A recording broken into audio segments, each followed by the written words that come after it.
All right, today we're going to work on lesson 7 out of unit 1. We're kind of putting together a bunch of things we've already learned here. Okay, we're going to start with a recursive definition of a sequence. That's what this is. What that means is it explains the first term and then explains how to get to the next term. We're going to do 3 things. We're going to list the first 5 terms of the sequence. That's another way to represent it. We're going to display that as a T-chart. And then we're also going to create a graph. Okay, so the first thing we're going to do, list the first 5 terms of the sequence. So this says the first term is 6. The next term is the previous term minus 5 for all terms bigger than 2, because we already know the first term, so we need the second one. So the second term would be the first term, the 2 minus 1, or first term minus 5. So that'd be 1. The third term would be 3. Third term, 3 minus 1 would be the second term minus 5. So the second term is 1, minus 5 would be negative 4.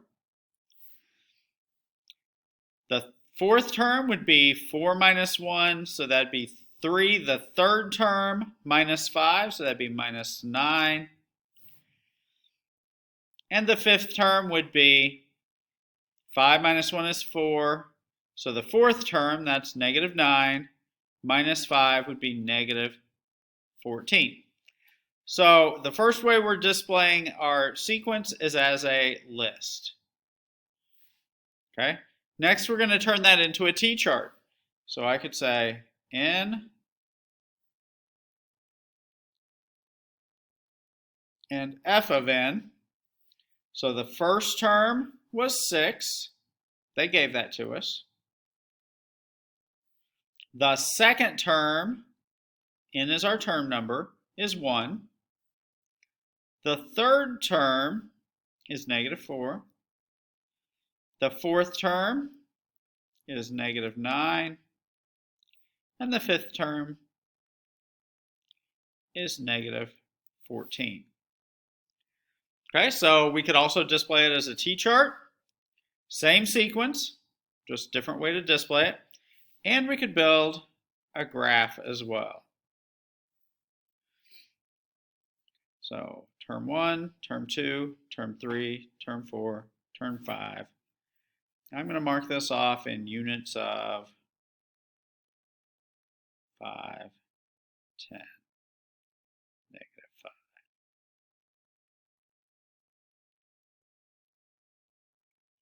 So term 1, term 2, term 3, term 4, term 5.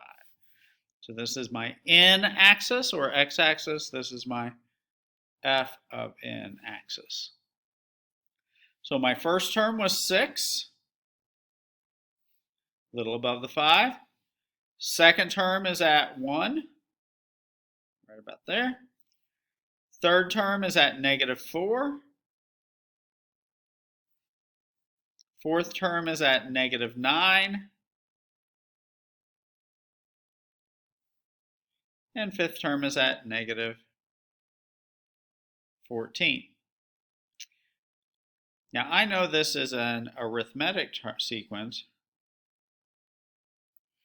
okay, because I'm consistently subtracting 5 from each previous term. And it makes a straight line. That also tells me it's arithmetic. It's linear.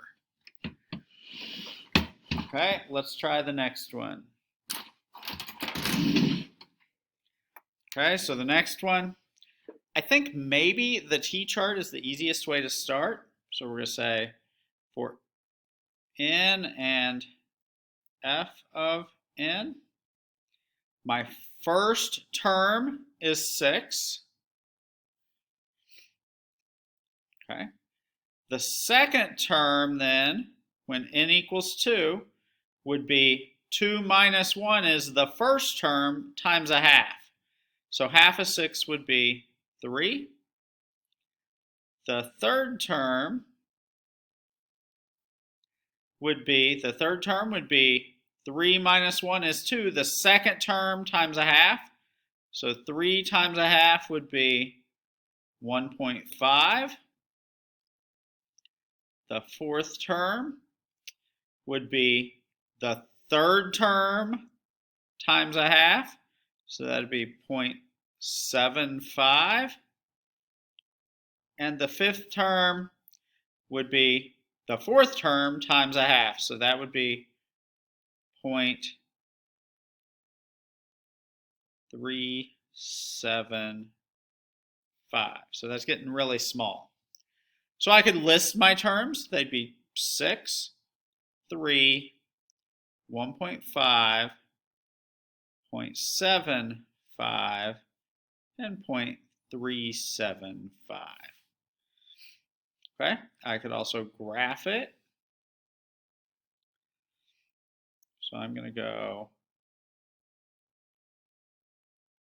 1, 2, 3, 4, 5, 6.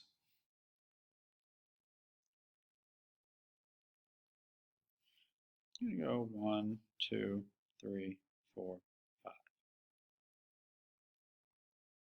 Again, my n-axis and my f of n axis. So at 1, I'm at 6. At 2, I'm at 3. At 3, I'm at 1.5. At 4, I'm at 0.75. And at 5, I'm at 0.375. This must be geometric because I'm multiplying by half every time. And notice it's not a straight line like we had up here at the top that was arithmetic. It's got that slow curve to it. Okay, it's getting smaller in a consistent rate by multiplying. Okay. All right, now the next one they throw a little wrench in the plan. Here they give us a zero term. It's exactly the same thing. N f of n. They just say the first term is called the zero term and it's 6. Okay, so for every term bigger than 1, we're going to take the previous term times 10. So for the first term, it'd be the zero term times 10. So 6 times 10 is 60. The second one would be 60 times 10 is 600. The third term, 6,000. The fourth term, 60,000. The fifth term, 600,000. Okay, and I could list those. 6, 60, 600, 6,000, 60,000. 1, 2, 3, 4, 5. Oh, I went one too many because I just wanted the first 5 terms. Okay. All right. So now I can graph it. So 0, 1, 2, 3, 4. And this time I'm getting really big really fast. So I'm going to go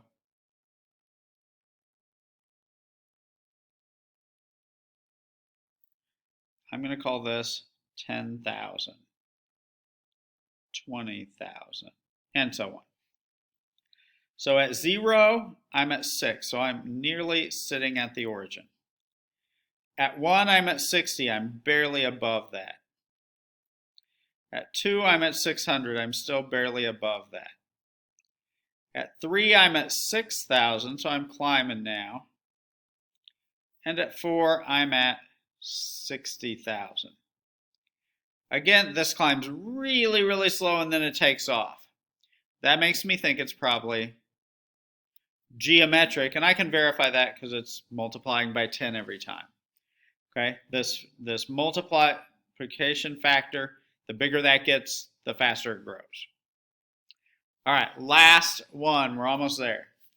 Okay, so in f of n, so I'm going to take the first term is 6. The second term is the previous term plus the term number squared. So 2 squared would be 4. So this gives me 10. The third term would be the previous term, so that's 10 plus the term number squared. So 10 plus 9, 3 squared would be 9, gives me 19. The fourth term would be the previous term plus the term number squared, so that'd be 4 squared would be 16. So that looks like 35. The fifth term would be the previous term plus the term number squared, so 25. So that looks like 60. Okay, so I could list them: 6, 10, 19, 35, 60. We can graph them. 1, 2, 3, 4, 5. And I might go 10s. 10, 20, 30, 40, 50, 60. And so on. Okay, so the first one's at 6. The second one's at 30. The second one's at 10.